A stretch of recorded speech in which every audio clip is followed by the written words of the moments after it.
बताइए उस तोते के राम राम में और आपके नमोकार मंत्र में कोई अंतर है?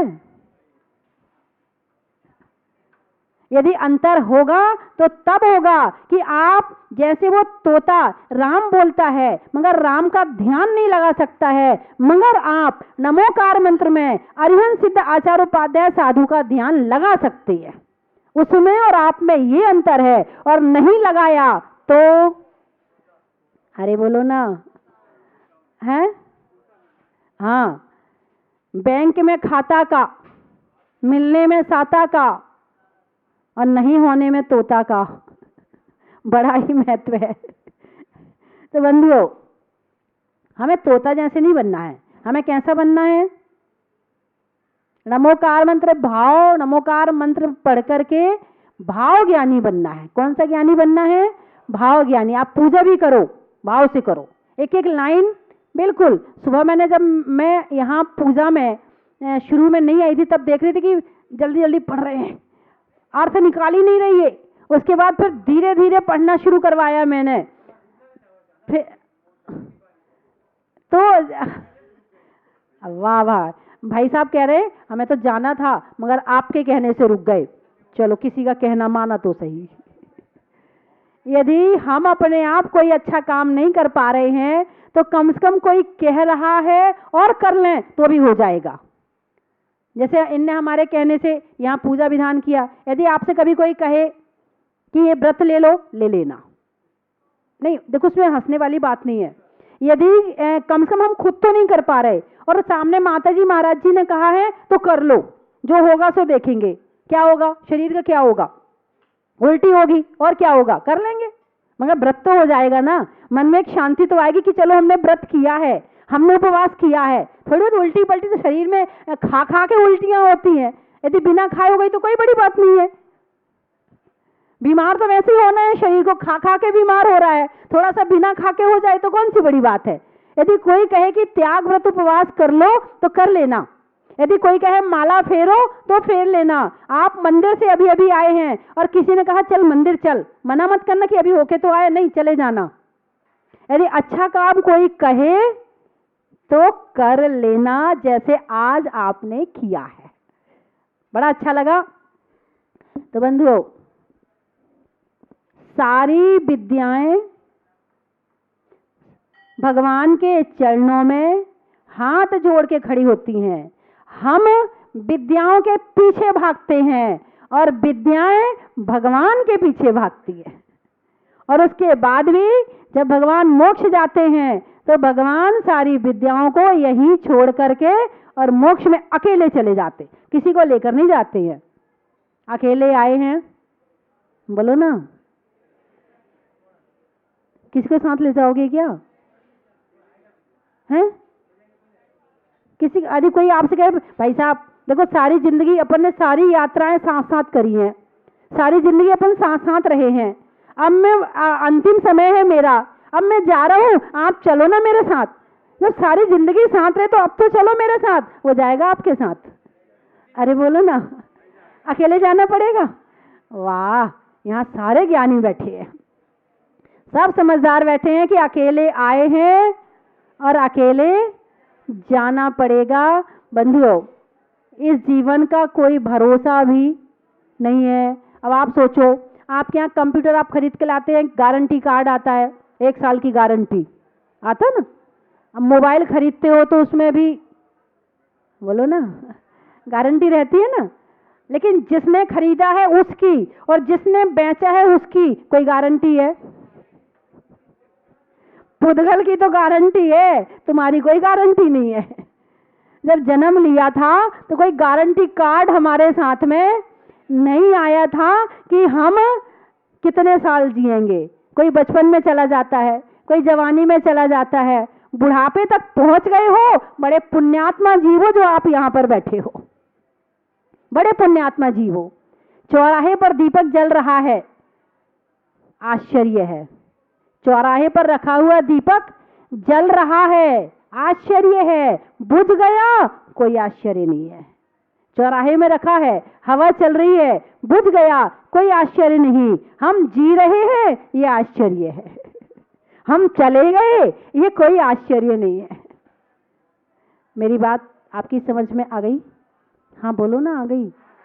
बोलो आ गई, बोलो आ गई।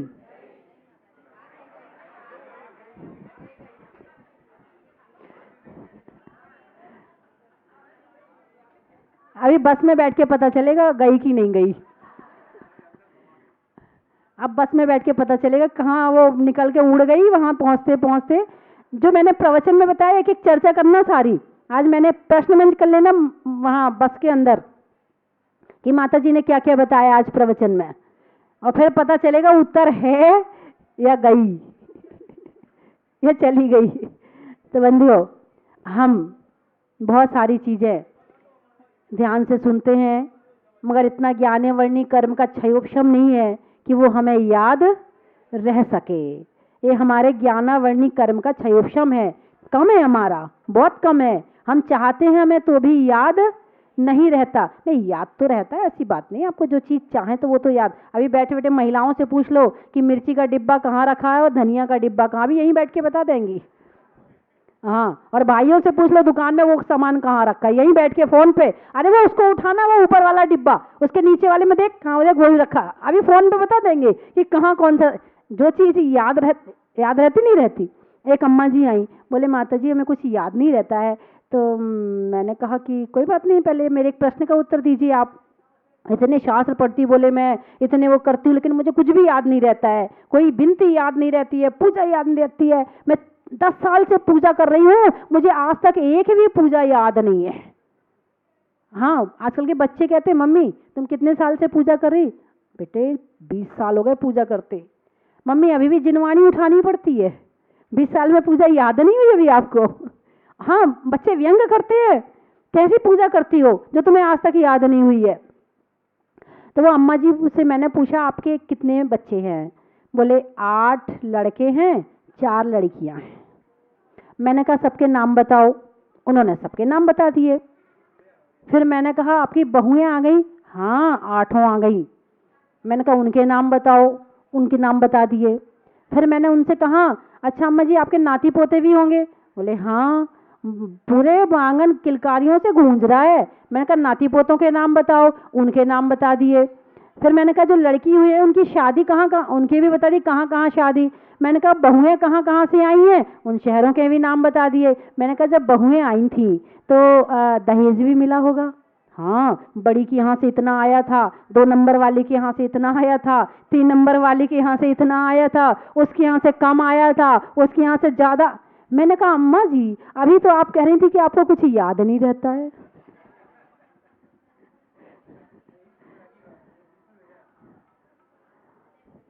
बात समझ में आई कि नहीं आई है?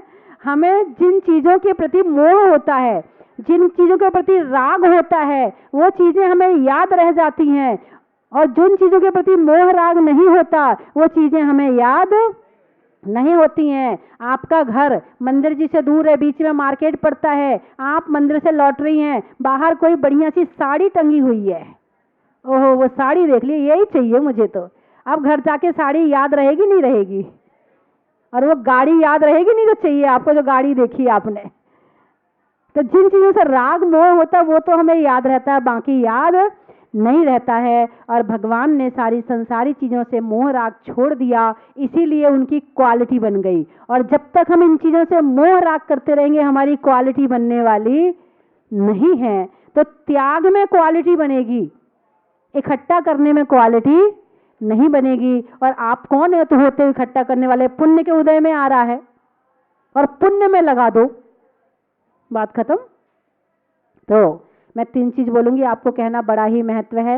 नारी में शर्म का, करने में अच्छे कर्म का, जीवन में धर्म का, पानी में खोलने का, बनिया में तौलने का, आपके जोर से बोलने का, अनाज में दाने का, इनाम में पाने का, आज आपके यहाँ आने का, चलने में पात का, मित्रों में साथ का, तीर्थंकरों में मुनि सुब्रत नाथ का, पंखा में झलने का, बच्चों में पलने का, भगवान के जमीन से निकलने का, आत्मा में एक का, मनुष्य में नेक का, करने में आज भगवान के अभिषेक का, लगाने में नारा का, प्रभु के द्वारा का, करने में भगवान की शांति धारा का, अनाज में चने का, गर्मी में पने का, और आपके टीवी में रोज अभिषेक देखने का। धर्म स्नेही बंधुओं, भगवान के केवल ज्ञान के 10 अतिशय, उसके पश्चात देवकृत 14 अतिशय। कितने? 14 अतिशय। देवकृत 14 अतिशय। जब कोई आनंद को उपलब्ध होता है, जब कोई आत्मा के आनंद की प्राप्ति करता है, तो मनुष्य तो उनकी तरफ खिंचते ही खिंचते हैं, देवता भी उनकी सेवा में उपस्थित हो जाते हैं। एक कोई पुण्यवान व्यक्ति हो, उसे देखकर अपने आप ही मन में ऐसा लगता है क्या कर दें इनके लिए, इनकी कितनी सेवा कर दें, क्या लुटा दें इनके लिए। पंचम काल में अभी भी ऐसा है कि कोई कोई व्यक्ति ऐसा होता है कि उसके लिए बहुत कुछ करने का मन करता है, और जिन्होंने केवल ज्ञान की प्राप्ति कर ली है, उनके पास तो देवतागण भी ये सोचते कि इनके लिए क्या कर दें, समोशरण में क्या क्या बना दें, कितना सोना चांदी हीरा मोती का वैभव भर दें। भगवान को जरूरत नहीं है, लेकिन कुछ करने का मन कर रहा है। सारी दुनिया दुख से दुखी है, इसीलिए जिन्होंने सुख को, अनंत सुख को प्राप्त कर लिया है, भागती है उनकी तरफ। थोड़ा सा मुझे भी मिल जाए, थोड़ा सा मैं भी प्राप्त कर लूं, क्योंकि उन्होंने अपने आनंद को, अपने सुख को प्राप्त कर लिया है, अपने आनंद को, अपने सुख को प्राप्त कर लिया है, इसीलिए सारी दुनिया उनकी तरफ भागती है। संसार में देखा जाए तो जो परिग्रह देता है तो उनकी तरफ भागती है। जैसे रक्षाबंधन आता है, मान लो 4 भाई हैं, जो भाई ज्यादा पैसे देता है बहन उसकी तरफ भागती है कि नहीं? वहां पुद्गल इकट्ठा हो रहा है, लेकिन सुख वो नहीं है जो स्थायी होता है। थोड़ी देर के लिए मिल गया, ले लिया, अलमारी में रख दिया, थोड़ी देर के बाद भूल गए कि भाई ने कुछ दिया भी है। अब कब याद आएगा? जब अगला रक्षाबंधन आएगा। कब याद आएगा? जब अगला रक्षाबंधन आएगा, तब कुछ दिन पहले से याद आना शुरू हो जाएगा, हाँ उस भाई के लिए ये ले जाना है और भाभी के लिए ये ले जाना है। भाई के साथ साथ थोड़ा थोड़ा भाभियों का ख्याल भी रखा जाता है। यदि भाई के साथ भाभी का ख्याल ना रखा जाए तो क्या होगा? भाभी कहेगी अच्छा ठीक है, बाय बाय, टाटा, अब की बार तो अच्छे से खाना खिलाया, अब तो वो भी नहीं खिलाऊंगी, आना और अपने हाथ से बना के खा के चली जाना। हाँ, इसलिए नंदों को भाभीयों का ख्याल भी बहुत रखना पड़ता है, और सभी नंद भाभी भी हैं और सभी भाभी नंद भी हैं। तो वो तो संसार का सुख है, लेकिन जिन्होंने आत्मा का सुख प्राप्त कर लिया है, उनकी सेवा के लिए सारी दुनिया इकट्ठी हो जाती है। जिस दिन सेवा की जरूरत थी उस दिन अच्छे कर्म नहीं थे, और जब अच्छे कर्म हुए तो सेवा की जरूरत नहीं है। संसार में ऐसा होता है, जब दांत होते हैं तो चना नहीं होता है, जब चने होते हैं तो दांत नहीं होते हैं। जब इस शरीर में खाने पीने की शक्ति होती है, जब इस शरीर में भोग भोगने की ताकत होती है, तब वो मिलते नहीं है, और जब मिलते हैं तब तक शरीर खाने लायक नहीं रह जाता है। ऐसा होता है कि नहीं होता है? लेकिन जब ऐसी शक्ति प्राप्त हो जाती है, सबसे बढ़िया शक्ति तो वो है कि जहां भोगने की जरूरत ही ना पड़े, इच्छाएं आकांक्षाएं समाप्त हो जाएं। सबसे बड़ा सुख है कि हमारे अंदर एक भी इच्छा नहीं है, कोई चीज प्राप्त करने की भावना नहीं है, जो कुछ है केवल आत्म कल्याण की भावना है। इससे बड़ा सुख दुनिया में कोई है ही नहीं है।